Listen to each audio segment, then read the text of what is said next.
Je suis heureuse ce soir d'être aux côtés de Jean-Claude Sintas, que vous connaissez bien. C'est un habitué du festival et en 2018, il nous avait émerveillés avec la sortie d'un film poétique, Fès, ma belle, ma délicieuse.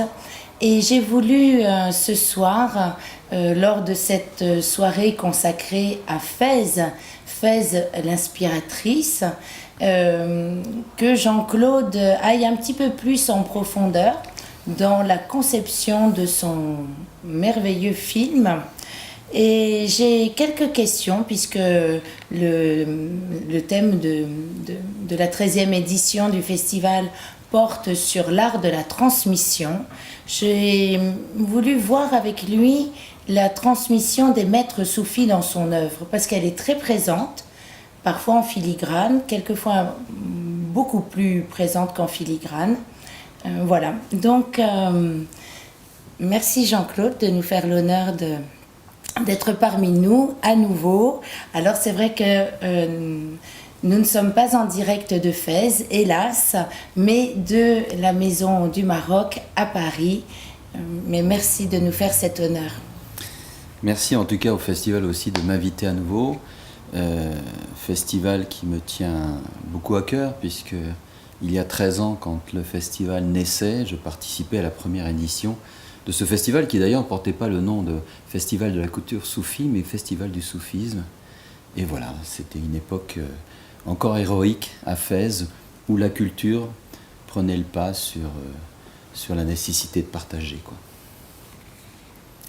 Alors, dans le très beau film de Jean-Claude, Jean-Claude est un guide dans Fès et il y a un chant-poème, le numéro 2 exactement, qui commence ainsi.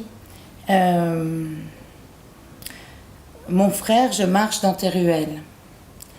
Et l'inspiration pour toi de ce chant-poème vient de Rumi. Je ne suis ni chrétien, ni juif, ni guèbre, ni musulman. Je ne suis ni d'Orient, ni d'Occident, ni de la terre, ni de la mer. Alors j'aurais voulu que tu nous en dises un peu plus sur cette inspiration. Alors, en fait, c'est un chant-poème sur la fraternité, puisque mon frère, je marche dans tes ruelles. Et bien évidemment, c'est une parabole. C'est aussi le fait de marcher dans les ruelles de cette médina très inspirante. Et c'est vrai qu'en écrivant ce chant-poème, ces phrases, ce poème, ces vers de Rumi me sont venus tout à fait naturellement. Et l'insolence de l'écriture veut que je les ai prolongés. Donc lui a bien écrit « Je suis ni chrétien, ni juif, ni guèbre, ni musulman, je ne suis ni d'Orient, ni d'Occident, ni de la terre, ni de la mer. » Et moi je prolonge, je ne suis de Fès et de nulle part, je suis ton frère qui marche à tes côtés, comme tu marches au mien, la main dans la main de mon frère. Donc c'était une façon de reprendre, de retransmettre, de reprendre. Tout a déjà été écrit. Tout a déjà été écrit. Nous ne faisons que retransmettre ce qui a déjà été écrit avec d'autres mots, à d'autres instants, à d'autres inspirations, en d'autres lieux. Et Fès est de ces lieux qui réinventent l'écriture. Et en tout cas pour moi, ça a été le cas. Fès m'a réinventé, m'a obligé à écrire ce que je considère moi comme de la chant-poésie. Chant-poésie, pourquoi je suis chant-poète? Parce que je ne veux pas que le mot reste collé sur le papier. Je veux que le mot sorte du papier, qu'il chante. Alors chanté par des chansons si on veut, chanté par des livres, chanté par différents auteurs, parler, clamer, slammer, rapper. On peut absolument faire tout ce que l'on veut des mots à partir du moment où il garde ce sens du partage et de la transmission. C'est pour moi, le texte doit être de l'ordre de l'oralité. Rester sur le papier, c'est faire mourir un texte, c'est le faire, l'enfermer dans son écriture. Pour moi, le texte doit sortir. Voilà. Et c'est dans ce sens que Fès m'a révélé à cette écriture-là. C'est-à-dire que j'ai simplifié mon écriture, j'ai rendu plus simple, mes phrases sont plus simples. C'est peut-être le sens de la quête de la vérité que nous cherchons tous et que Fès offre. Fès à cette magie-là. Alors, pourquoi j'ai pris aussi ce texte qui est aussi une traduction qui a été faite par Eva de Vitré. Et elle en a fait une traduction particulière, puisque, comme chacun sait, dans toute traduction, il y a l'interprétation du traducteur, la culture du traducteur qui entre dans la traduction. Si les traductions étaient aussi simples que sur Google, où on appuie et c'est traduit, ce serait formidable, tout le monde se comprendrait. Mais ça ne se passe pas comme ça. Eva, qui était une habituée de Fès aussi. Absolument, et qui a écrit avec Fawzi Skali Jésus dans la tradition soufie, donc qui est aussi une amie de Fès et aussi directement du festival, même si elle n'est plus de ce monde. Et donc elle avait traduit l'ensemble du poème. Alors je ne vais pas le lire entièrement, mais je vais lire une partie de ce poème de Rumi qui lui prolonge. Est-ce qu'il a écrit, est-ce que j'ai écrit, est-ce que d'autres écriront un jour? Voilà. Je ne suis ni chrétien, ni juif, ni guèbre, ni musulman. Je ne suis ni d'Orient, ni d'Occident, ni de la terre, ni de la mer. Je ne proviens pas de la nature, ni des cieux en leur révolution. Je ne suis pas de la terre, ni d'eau, ni d'air, ni de feu. Je ne suis pas de l'empyrée, ni de la poussière, pas de l'existence, ni de l'être. Je ne suis pas de ce monde, ni de l'autre, ni du paradis, ni de l'enfer. Je ne suis ni d'Adam, ni d'Ève, ni de l'Éden, de rien, ni de Rizwan. Ma place est d'être sans place. Ma trace, sans trace. Ce n'est ni le corps, ni l'âme, car j'appartiens à l'âme du bien-aimé. J'ai renoncé à la dualité. J'ai vu que les deux mondes sont un. Un seul je cherche, un seul je sais, un seul je vois, un seul j'appelle. Il est le premier, il est le dernier, il est le manifeste, il est le caché. Je suis enivré de la coupe de l'amour. Je n'ai que faire des deux mondes. Je n'ai d'autre fin que l'ivresse et l'extase.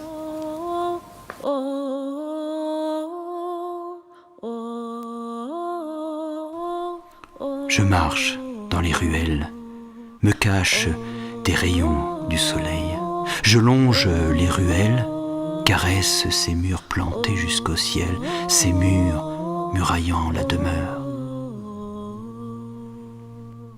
Je marche dans les ruelles d'un pas qui m'oblige. Je marche en ces dédales, le long de Venelle ou d'un pas coudé que parfois le soleil transperce, tranchant l'ombre d'estocades de lumière. Je marche, et sous mes pas, les ruelles se dérobent comme des djellabas que la fraîcheur soulève. Je marche, de pas en pas, de pas à pas qui m'entraînent. Ah oui, je marche. Me serait-il possible de m'y poser, de m'y arrêter? Je marche attiré que je suis dans l'infini dédale. J'y marche, j'y perds mes pas et cependant m'y retrouve en moi-même dans cette fuite insensée.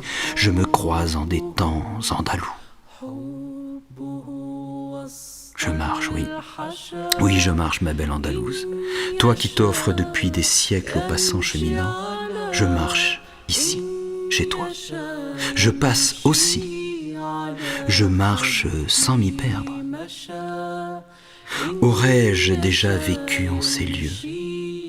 M'aurais-je déjà croisé moi-même? M'auraient-ils eux-mêmes déjà croisés? Les aurais-je déjà foulés? Je marche dans leur légère poussière. Je marche, ivre et lucide. Ici, ces ruelles sont mes babouches. Oui, oui, ami, toi qui te perds comme moi sur le chemin. Toi, ami, comme toi, je suis ni chrétien, ni juif, ni guèbre, ni musulman. Je suis ni d'Orient, ni d'Occident, ni de la terre, ni de la mer. Je suis de Fès et de nulle part. Je suis ton frère qui marche à tes côtés, comme tu marches au mien, la main dans la main de mon frère. Soulève, soulève le Bered, soulève-le. Ébouriffe le thé, fait jaillir son arôme et grise nos sens. Un peu de chaleur mentholée après une journée de labeur. Bois, bois ce thé, mon frère. Shrob, Ahouya, shrob. Fais tourner la toupie de la vie. Laisse tourner la terre dans sa ronde absolue. Mais ce n'est pas moi qui parle. C'est Fès qui m'habite.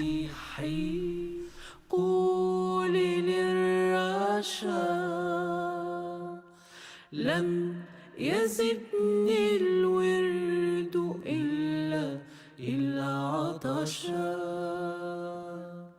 لم يزدني الورد إلا عطشا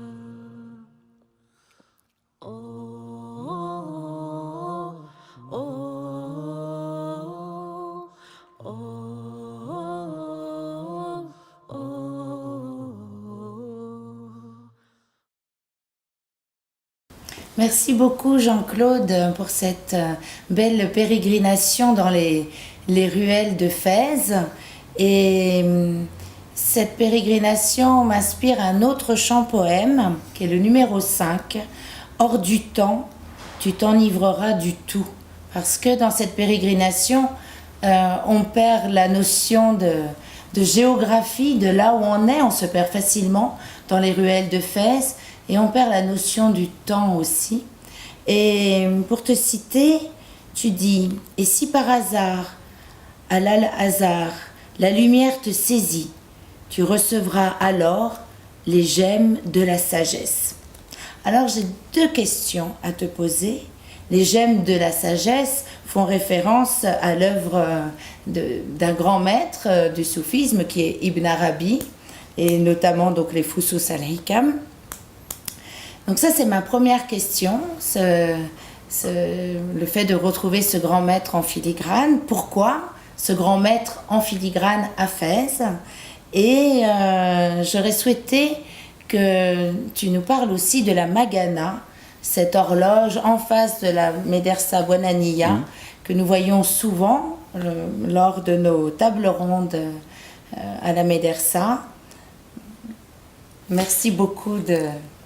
Tout à fait. Alors c'est vrai que, en fait, cette petite mosquée qui existe dans la Médina de Fès, qui s'appelle la mosquée Al-Azhar, est la seule mosquée de la Médina, et je crains du Maroc, dont le minaret est octogonal, puisque, comme on le sait, les minarets au Maroc sont carrés. Ils sont carrés, à tête coupée, comme on dit, tronqués. Ils sont tous, c'est une réminiscence d'ailleurs de la chrétienté, ces minarets. Voilà. Et donc, il y a ce minaret un peu spécial qui existe dans cette médina. Et il se trouve que Ibn Arabi, lorsqu'il est allé dans cette médina, c'est dans ce lieu qu'il aurait eu, je ne suis pas historien, mais en tout cas c'est l'histoire qui la raconte ainsi, il aurait eu la révélation. Il aurait eu dans ce lieu la révélation, l'élément déclencheur d'une quête spirituelle beaucoup plus profonde et moins superficielle qui l'a amené à écrire tout ce qu'il a écrit. Alors c'est vrai que dans l'un de mes vers, tu le disais, j'utilise les gemmes de la sagesse. Les gemmes, c'est la pierre précieuse de la sagesse. C'est notre quête à tous et à toutes, où on cherche cette fameuse pierre précieuse. Nous sommes des pierres brutes, difformes, informes, et dans cette pierre brute, on creuse, on taille, et comme tous les beaux sculpteurs, apparaît une belle statue, un bel objet, ce que nous sommes, la vérité que nous cherchons, la beauté que nous cherchons, la beauté avec un B majuscule, bien évidemment.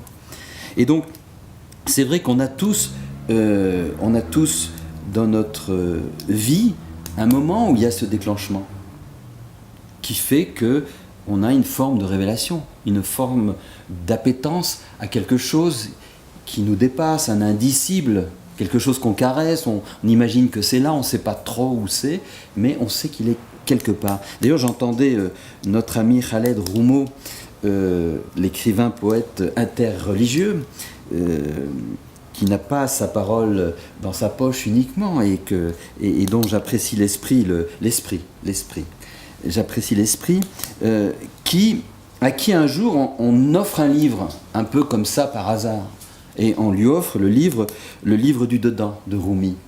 Il prend ce livre, alors, et pour lui c'est une révélation, quoi. Donc on a chacun notre mode de révélation. D'ailleurs, Khaled nous en parlera samedi prochain. Tout à fait. Et donc, voilà, et c'est ça, c'est-à-dire qu'on peut partir d'un élément tout à fait banal, qui est un livre, même si un livre n'est pas banal en soi, mais bon, ça peut l'être en soi. Et c'est ça qui est intéressant, et c'est ça qui m'a inspiré, et c'est ça qui fait que la ville de Fès a cette nourriture. C'est-à-dire qu'à chaque coin de rue, il se passe quelque chose. Il s'est passé quelque chose. Et ce passé quelque chose, il remonte, on ne sait pas comment, on ne sait pas pourquoi, il existe, il est là, on le touche, on le caresse, et chacun a son interprétation. On parlait il n'y a pas longtemps de Titus Burkhardt, qui va faire aussi, je crois, partie d'un débat lors de ce festival, qui lui écrit tout un texte où il descend de la montagne et il arrive à Fès. Sans prétention aucune, j'ai écrit le même texte et j'ai lu le même texte chez d'autres auteurs. Et on écrit tous le même texte, avec des mots différents. Et on a tous écrit ce texte. Pourquoi Fès ? Pourquoi lorsqu'on est là-haut sur la colline du tombeau des Mérénides et qu'on est dans cet espace et on regarde cette Médina qui est couchée dans la vallée, qui coule dans la vallée comme l'eau qui l'a fait naître, puisque c'est grâce à l'eau qu'une ville naît. Moulay Idriss, il choisit ce lieu parce qu'il y a de quoi vivre. L'eau est l'or de la vie, un autre des chants poèmes du film. Et pourquoi, lorsqu'on est sur cette colline et qu'on voit cette Médina, on a d'un seul coup cette espèce d'aimant qui fait qu'on descend et qu'on a envie de rentrer dans cette espèce d'immensité que cette Médina, qui est la seule Médina au monde sans voiture, 90 km de ruelles, c'est absolument incroyable, où se juxtaposent les uns à côté des autres des dars et des riads aussi somptueux les uns que les autres. Et tout ça, pourquoi ? Parce que des artisans, la tradition encore, ont transmis de génération en génération un savoir-faire qu'on peut voir sur nos murs ici, savoir-faire du zélige par exemple. Voilà ce que c'est qu'à un moment donné dans la vie de chacun, on a un déclencheur. On ne sait pas lequel, il peut être futile et il est révélateur d'une quête qui est profonde chez nous et qui est secrète et qu'on doit révéler. Alors, puisque tu as évoqué le déclencheur, qu'est-ce qui déclenche cette horloge de la Magana ? Alors, on ne le sait plus. On ne sait plus ce que la Magana, comment elle fonctionnait. En fait, la Magana, c'était une horloge avec 13 tympans, et donc une horloge à 13 heures. C'est quand même intéressant. Elle est donc, comme tu le disais, en face de la Bouhanania, la Médersa Bouhanania. Et quand on passe dans la rue, dans le Talar Kbira, qu'on passe devant les différentes gargouilles qui supportaient à l'origine les timbres de ces heures, qui étaient animées par un faisceau d'eau et de boules qui venaient cogner, enfin on ne sait pas trop, personne n'a trouvé encore la solution. Et ces heures-là étaient inégales suivant les saisons et les jours et les heures. Donc on pouvait avoir des heures plus longues, des heures plus courtes. Alors était-ce en fonction de la durée de la journée, du temps, du soleil, de la lumière, de la pluie, enfin j'en sais rien. On vivait dans un temps élastique. Un temps élastique qui au fond, on le dit, le titre du poème, il est de dire que le temps n'existe pas, qu'il n'est qu'une illusion. Que dans nos sociétés d'aujourd'hui, on ne cesse de nous rappeler Il faut se lever à 7h du mat, prendre le bus, aller au travail, être à l'heure, parce que si on n'est pas à l'heure, c'est embêtant, rentrer le soir, aller faire ses courses. Donc on est dans un temps linéaire, alors que là, on est dans une médina qui, elle, est dans un temps circulaire, comme des derviches tourneurs qui sont reliés entre le ciel et la terre, et qui tournent ainsi dans un temps qui n'existe plus, puisque eux-mêmes, quand ils se mettent à tourner, s'ils pensaient vraiment à ce qu'ils font, s'ils ne s'évadaient pas, je pense qu'ils auraient le tournis, alors qu'ils ne l'ont pas. Donc je trouve que c'est ça un peu fait, c'est ça, enfin un peu, pas du tout, c'est totalement ça.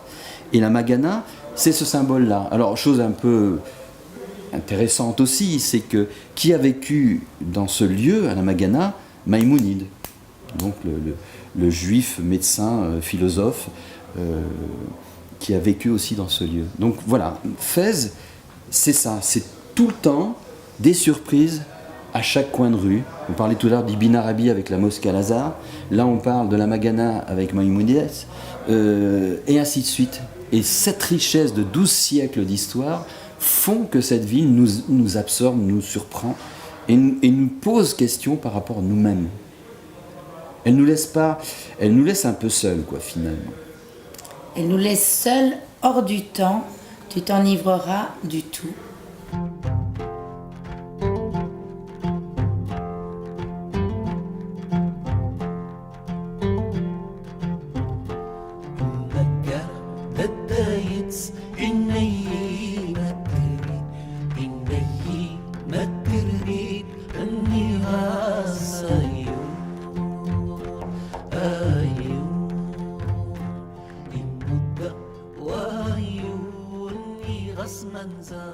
J'ai rêvé de cloches comme dans les églises, peut-être d'un tambourin pour annoncer l'oraison, pour annoncer la prière du juste. Mais, et si le son de la bouche parvenait aux oreilles des hommes? Et si de la bouche sortait une clameur, une énorme clameur? Alors, Bilal, va sur le toit et appelle à la prière. Va sur le toit du monde et résonne de ta voix. Fais vibrer la muraille et résonner les entrailles. Vibre, oui vibre, pour dire aux hommes 5 fois jour, dire que l'on vit ensemble. 5 fois jour, dire que les hommes s'abreuvent de partage. 5 fois jour, dire que la vie est un papillon en résonance. 5 fois jour, dire que le divin sublime. 5 fois jour, dire, nous dire et redire, toujours dire et se l'entendre dire, entendre l'autre, s'entendre soi. Mais le dire dans une polyphonie de voix, carillon de muezzin qui s'évapore des minarets comme un vol de mouettes sur la mer des Dars et des Riyad, des palais et des médersas, des souks et des fontaines, des patios et des terrasses. Vagues célestes, symphonie apaisante. Les voix des muezzins s'harmonisent peu à peu en silence. Et les corbeaux de la Magana pointent leur bec curieux, gargouilles de cèdre creusées par le temps. La Magana voudrait encore résonner de ses timbres sous les arcades de ses 13 fenêtres galbées. Mais elle porte en elle, à jamais, le secret des heures inégales. Le temps a été, il fut, il n'est plus. Et Fès est de ce temps-là. Et justement, et si par hasard à l'Al-Azhar, la lumière te saisit, tu recevras alors les gemmes de la sagesse, et comme un sourire par lequel on s'excuse de toucher au sublime, alors tu enfourcheras ta monture de Don Quichotte.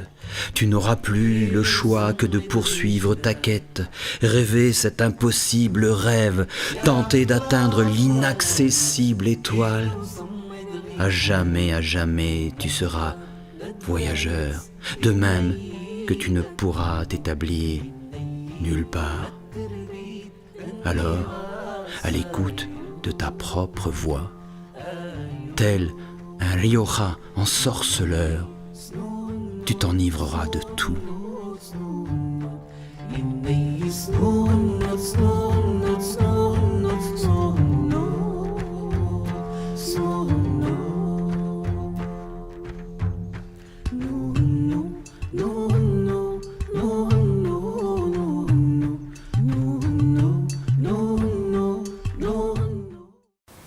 Merci Jean-Claude à nouveau pour ce très beau chant-poème où nous avons vu la Magana et donc tout ce système hydraulique.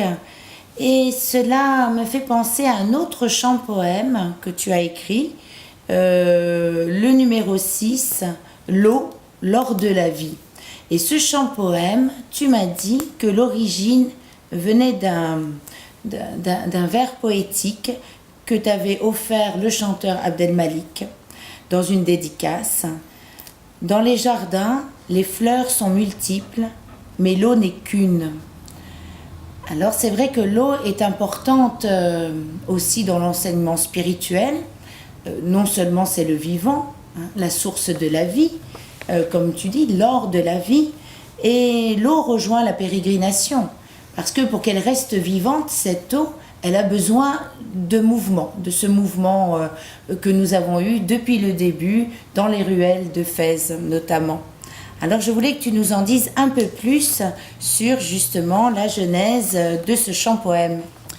Alors il se trouve que à la naissance du festival de la culture soufie, il y a 13 ans, qui à l'époque, c'était sa première édition, une des stars soufis du festival était un chanteur, rappeur français, adorable, croquignol comme on dit, j'aime bien ce bonhomme, qui avait le vent en poupe et qui faisait l'ouverture du festival. Je connaissais déjà ce qu'il écrivait. Il a fait un concert absolument étonnant, dans des conditions toujours un peu difficiles sur le plan technique, etc. Mais il s'est passé quelque chose. Il a réussi à emmener tout le monde dans son partage, quoi. Ce jeune homme, c'est Abdel Malik, bien sûr. Et voilà, ce chanteur, c'est Abdel Malik. Et lorsque ce spectacle s'est terminé, on était tous encore sur notre nuage. On était un petit peu décollés des guitares électriques, de la batterie, de tout ça. Il avait réussi à nous faire nous envoler, quoi. Ce qui est pour moi le propre de l'art. L'art est là pour ça, pour cette beauté-là. Beauté avec un B majuscule à nouveau. Il est pour exprimer cette beauté.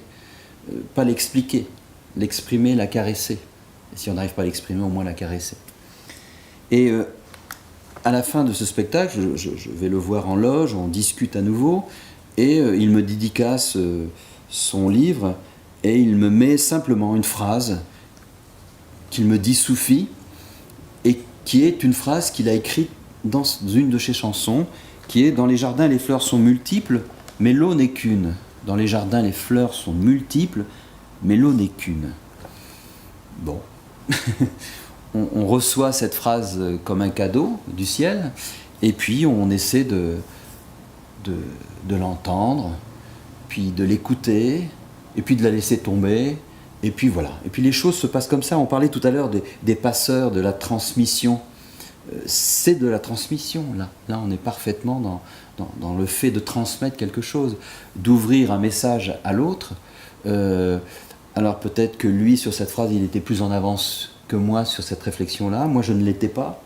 Et il a senti que peut-être il fallait me l'écrire à ce moment-là. C'est cette espèce d'intuition qu'ont les êtres humains entre eux, et qui peuvent se passer des choses. C'est une intuition divine. Oui, c'est une intuition de la lecture qui est transmise divine.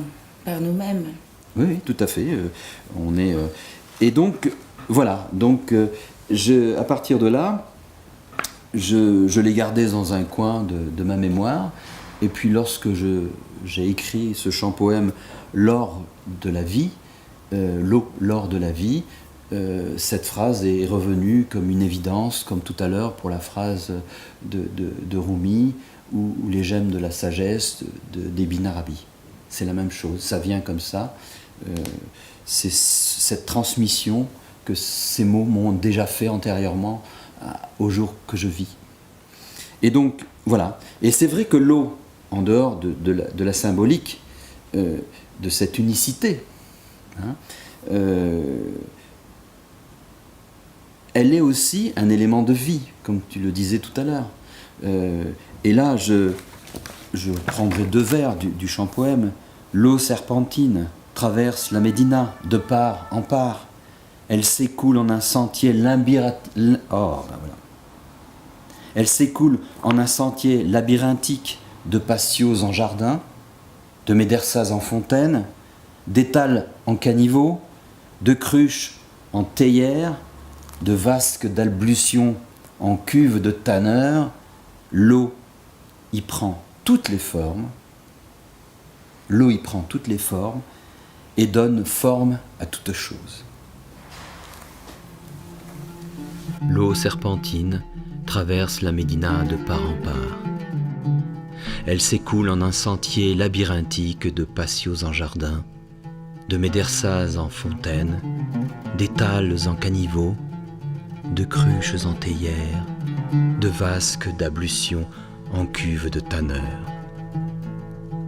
L'eau y prend toutes les formes et donne toute forme à toute chose.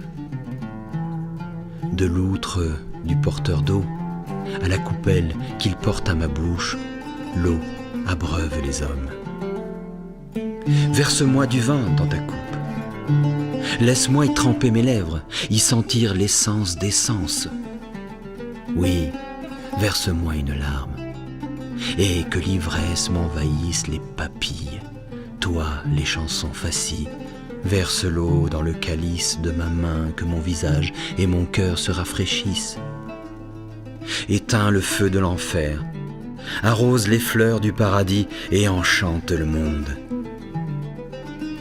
Merci, mon frère, merci, avec ce vin, j'ai atteint l'eau de la vie. Tu le sais, comme moi, dans le jardin les fleurs sont multiples, mais l'eau est une. Alors, arrose la rose, qu'elle puisse s'offrir de tout son lustre et épater de tous ses pétales. Étanche le rossignol, qu'il puisse chanter à fendre pierre. Asperge l'enfant, qu'il puisse s'égosiller de joie. Mouille le chien, qu'il puisse aboyer à l'intrus et hurler d'amour pour son maître. Et enfin, irrigue la figue, qu'elle puisse brunir au soleil sans se brûler de ses rayons. Mouille ton doigt aux 4 vents, soulève le voile et fais tourner la noria, oui, fais-la tourner. Et de la fontaine, fais pleurer l'or de la vie.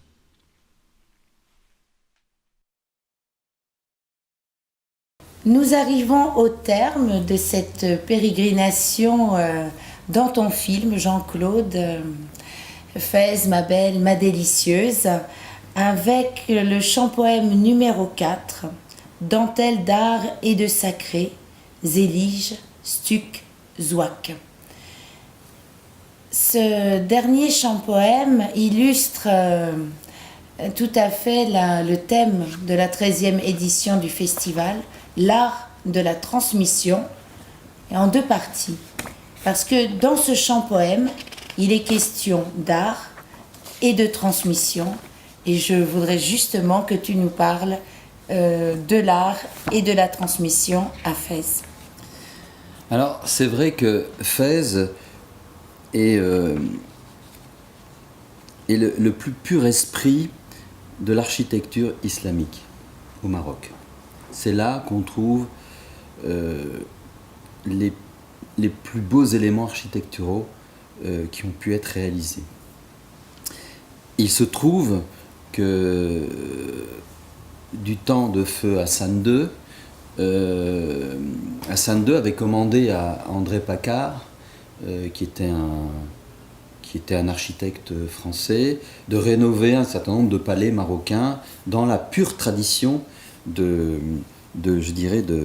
de cet art islamique. Et d'ailleurs, à tel point que André Pacard, comme tous ceux qui ont mis les pieds à Fès et au Maroc, est tombé dans le piège de cet indicible discours qui existe dans ces médinas. Et du coup, il s'est mis à rechercher tous les meilleurs ma'alem. Donc un ma'alem est un maître artisan, qui ne se résume pas d'ailleurs au simple fait d'être un maître pour fabriquer quelque chose, hein. C'est aussi un maître spirituel. Donc il a recherché tous les meilleurs ma'alem du Maroc, les maîtres artisans, dans les différents secteurs d'activité de l'artisanat et du bâtiment, puisque il y a les ma'alem qui travaillent sur les structures, sur les bâtiments, et après il y a ceux qui vont décorer les bâtiments de leurs œuvres. Alors il y a différents ma'alem, hein. Tu le disais tout à l'heure, il y a ceux qui font les stucs, les zouaks, les éliges. Ici on a un bel exemple à la Maison du Maroc. D'ailleurs rappelons que la Maison du Maroc a été dessinée et créée par André Pacard lui-même. En tout cas, à partir de 82 pour le décor marocain. Exactement. Et donc, voilà, la filiation est toujours là. Sur décision de Sa Majesté, le roi Hassan II. Et donc, lui a édité une sorte de Bible qu'il a appelée Le Maroc et l'artisanat traditionnel islamique dans l'architecture. Et cette Bible, qui fait 1100 pages, dans lequel il y a des milliers de photos, des milliers d'explications de tous les métiers de l'artisanat marocain, et dans cette tradition islamique. Et c'est vrai que quand on a cette Bible, on va dire, qu'on ne trouve plus, qui n'existe plus, qui n'est plus édité, qui coûte d'ailleurs une vraie fortune, mais parce que c'est un livre essentiel. D'ailleurs aujourd'hui, n'importe qui au Maroc rénove un riad ou un dar, s'inspire toujours, et c'est l'objet de référence, c'est le fameux Pacard. On dit d'ailleurs le Pacard, hein, qui était aussi qu'on appelait à un moment donné le livre des ma'alem, des maîtres artisans. Alors, c'est vrai que par exemple, si on prend le maître du zélige, le maître du zélige, c'est cette façon de faire. C'est-à-dire que c'est une mosaïque où des tessons de carreaux sont découpés. Chaque tesson a un nom, est répertorié, il y en a des milliers. Et le maître artisan va partir de cette fameuse étoile. Et à partir de cette fameuse étoile, il va faire le tracé régulateur. C'est-à-dire qu'il y a un tracé qui part de cette étoile, soit là elle est à 8 branches, elle peut être à 12, à 15, à 16, mais plus l'étoile a de branches, plus le zélige va être sophistiqué, puisque les traits qui vont partir de cette étoile vont être de plus en plus fins et de plus en plus larges. Alors ici, on a des petits tracés régulateurs, hein, puisque on est sur un mur. Mais quand on est au sol, et il y en a un d'ailleurs dans la Maison du Maroc, ici derrière ce mur au sol, il y a un vrai tracé régulateur. Là, on voit la diversité des morceaux de mosaïque. Et donc ça, c'est le maître, le ma'alem, qui le dessine et qui va demander à ses ouvriers et à ses apprentis de réaliser toutes ces fresques de cette manière. Alors pourquoi et l'avantage de l'islam, c'est qu'on ne représente rien. On ne doit pas représenter les choses. Et lorsqu'on est face à une œuvre de ce type, on ne se pose pas de questions puisqu'on ne voit que de la beauté. C'est-à-dire on ne se substitue pas au créateur. On ne se substitue pas au créateur, si on peut le lire comme ça, exactement. Et donc, si on suit les fils, il est interminable le fil, le trait. Je peux partir d'ici, passer par ici, repasser par là. Il est interminable. C'est ce que l'on C'est l'infini d'Allah. C'est l'infini. Donc, et tout est ainsi. Si l'on prend les gypses, donc qui est ce plâtre qui est un stuc, qui est une couche de plâtre qui est posée sur un mur, et qu'après le ma'alem va venir ciseler et va sortir de cette tache blanche, il va sortir ce que l'on voit ici par exemple, voilà, avec soit des versets du Coran, soit avec des écritures koufiques ou autres, et puis va naître grâce à l'ombre et la lumière, enfin la lumière qui va être projetée sur ces stucs va provoquer des ombres, et suivant les heures de la journée, on ne verra pas toujours le même stuc ou le même gypse. C'est ça qui est extraordinaire. Et là, on est toujours dans la symbolique entre la lumière et l'ombre, la lumière et les ténèbres, toujours cette dualité qui apparaît aussi dans le jeu de lumière qui est fait sur... Et là, par exemple, on voit aussi le plafond. Bon, le plafond, il est en zouak, donc quel beau mot. Zouak, c'est la peinture sur bois. Et là, pareil, tous les tracés partent d'une étoile. Là, on voit bien une étoile qui démarre, avec tout le tracé régulateur qui s'éclate sur tout le plafond. Et tout ça a un rôle de, je dirais, de faire disparaître la pensée. Au fond, quand on est dans cet art-là, on ne pense plus à ce qu'on regarde. On n'est pas perturbé. C'est pas comme dans une église où on va rentrer, on va voir un Christ crucifié, on va voir des tableaux, on va voir des vitraux qui peuvent être merveilleux. C'est pas le propos. Mais qui nous font entrer dans une histoire ou qui nous imposent quelque part une histoire sans... Et c'est une œuvre finie à chaque fois. Et qui est une œuvre finie. Alors que là, nous pénétrons dans l'infini. Et là, on pénètre dans l'infini, on ne sait jamais où ça s'arrête. Et c'est quand même pour moi une lecture qui est la quête de la provocation, de la sérénité, quoi. C'est-à-dire que la sérénité est provoquée par cet infini-là, quoi. Je vous propose de découvrir ces artisans avec Jean-Claude Saintas pour ce dernier chant-poème.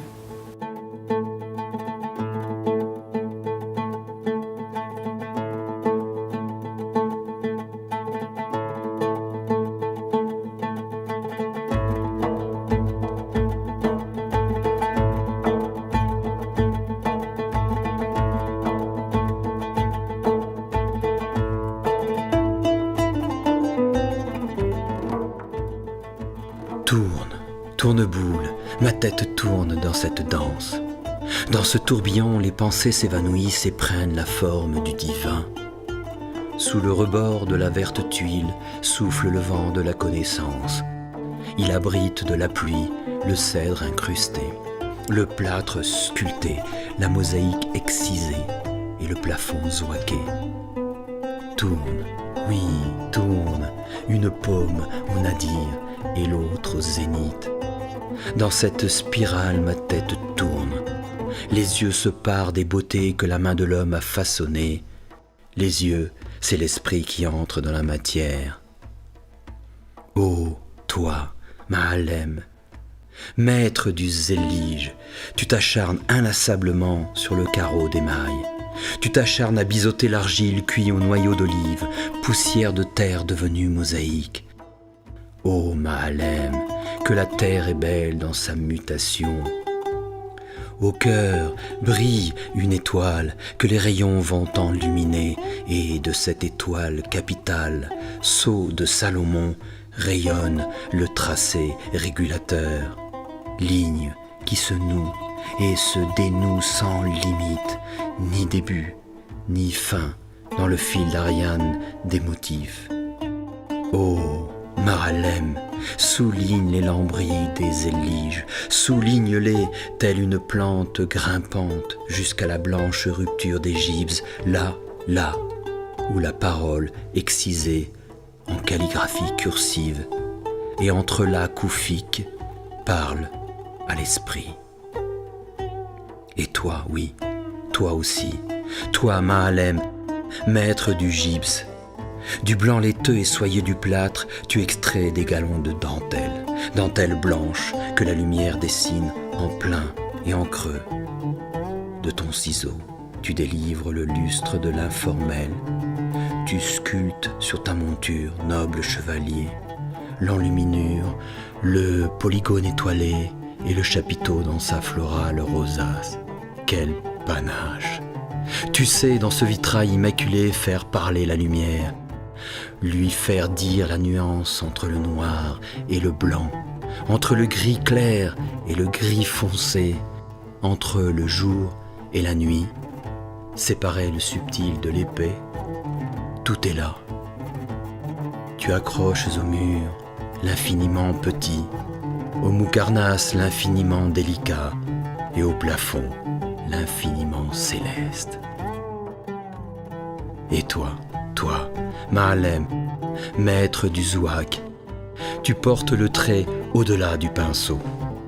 Là où les arabesques se ramifient en bouquets de fleurs, là où elles s'amourachent d'elles-mêmes, là où de cette forêt vierge naît l'harmonie du désordre. Tu enrubannes la couleur et la soulignes pour que l'œil s'émerveille. Tu marques la corolle épanouie, le pétale de la rose, la feuille d'acanthe, l'écaille de la pomme de pin. Oh, Mahalem du zouak, tu touches à ton sommet. Fais pousser l'arbre de vie au milieu des rinceaux, sous la caresse de ton pinceau à poil d'âne. Oui, Fès tourneboule, elle fait tourner la tête. Tourne, ma tête tourne dans cette danse. Tourne, ici, l'architecture et le décor offert aux yeux et au cœur. Fès est de ce temps-là où ce qui vaut la peine d'être fait, vaut la peine d'être bien fait.